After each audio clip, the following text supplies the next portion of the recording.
मित्रों नमस्कार। Parameter of law के इस चैनल में मैं आपका मित्र रिटायर्ड जज अशोक शर्मा आपका हार्दिक स्वागत करता हूं।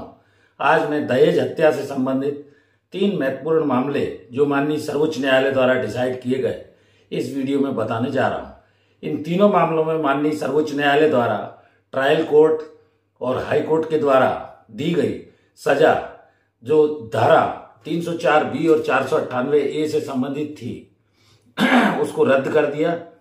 मामले दहेज हत्या से संबंधित थे, तो ये तीनों मामले महत्वपूर्ण हैं। इस वीडियो में ये उन लोगों के लिए जो पारिवारिक लड़के के माँ बाप पूरे उनको कई बार 304B और 498A के मामले में फंसा दिया जाता है, उनके लिए उपयोगी सिद्ध होंगे। सबसे पहला मामला था Appa Sahib and other versus state of Maharashtra का। क्रिमिनल अपील नंबर 1613 ऑफ 2005-2007 का ये मामला था। पत्नी इसमें जहर खा के मर गई थी और उसके मायके वालों के ऊपर ये इल्जाम लगाया गया कि उन्होंने दहेज के कारण हत्या कर दी गई। ट्रायल कोर्ट में ये मामला चला, FIR पहले हुई, चार्जशीट पेश हुई, ट्रायल कोर्ट में एविडेंस आया, उसके बाद ट्रायल कोर्ट ने इन दोनों धाराओं में कन्विक्शन किया। मामला हाई कोर्ट गया जहां कंफर्म किया गया। इसके बाद मामला सुप्रीम कोर्ट गया।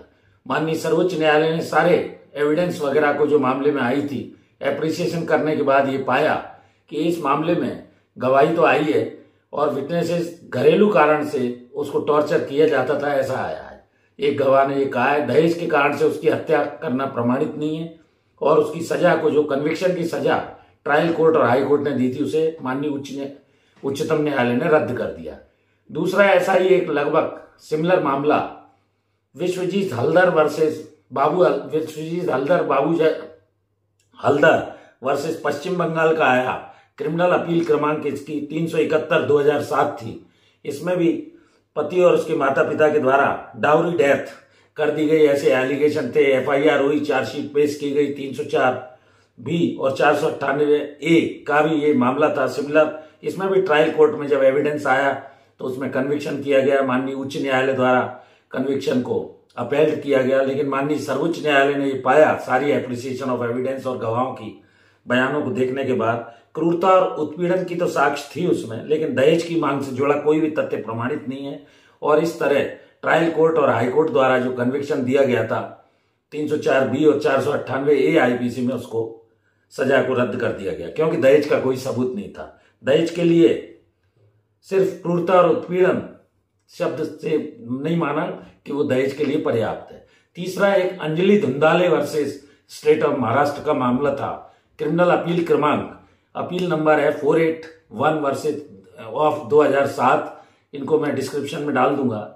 कुएं में पत्नी की लाश वो कूदकर उसने जान दी थी। मायके वालों का एलिगेशन था कि इसको मार दिया गया और बाद में मारपीट करके कुएं में फेंक दिया चोटों के, क्योंकि उसके निशान थे। ट्रायल कोर्ट ने इस मामले में भी 304B और 498A IPC के तहत कन्विक्शन दिया। मामला हाईकोर्ट गया। हाईकोर्ट ने भी उस कन्विक्शन को अपील किया, अर्थात कायम रखा। इसके बाद मामला सर्वोच्च न्यायालय तक गया, तो इसमें यह पाया गया कि ससुराल वालों का इस तरह की जो मृत्यु थी दहेज की उसमें कोई इन्वॉल्वमेंट नहीं था। साजिश करके हत्या करने या दहेज मांगने जैसी कोई साक्ष्य नहीं थी। कन्विक्शन जजमेंट को इसमें भी ट्रायल कोर्ट और हाई कोर्ट के को सेट असाइड किया गया। तो इस तरह ये तीनों केसेस जो इंपॉर्टेंट हैं, इसमें ट्रायल कोर्ट ने धारा 304B IPC तथा 498A IPC में कन्विक्शन किया। माननीय उच्च न्यायालय ने इन्हें कन्फर्म किया, लेकिन माननीय सर्वोच्च न्यायालय ने एविडेंस दहेज के संबंध में न पाते हुए और उस नीचे के ट्रायल कोर्ट और हाई कोर्ट द्वारा दिए गए कन्विक्शनों को सेट असाइड किया। तो ये लीगल और सोशल जानकारी आपको होनी चाहिए। ये शानदार डाउरी डेथ से संबंधित जजमेंट है। आजकल दहेज हत्याएं बहुत सारे घरों में हो जाती है और उसमें पति और घर वालों को इस तरह की प्रताड़ना का शिकार होना पड़ता है।